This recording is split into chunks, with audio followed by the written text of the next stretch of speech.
வாய் வெடிச்ச பூவெடுத்து நான் அணிஞ்சிட தொடுத்து வச்ச நடினமான மாலை இது.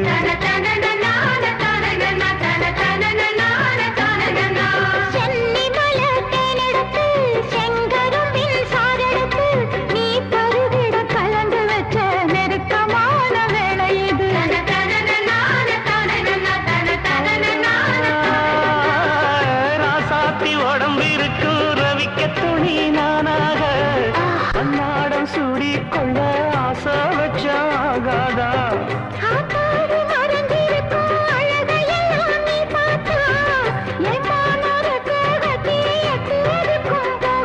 அடிச்சீனி சக்கரையே எட்டிலே நிற்கிறையே நான் ஏங்கி ஏங்கி பார்க்கிற போறாமி பண்ணுயே.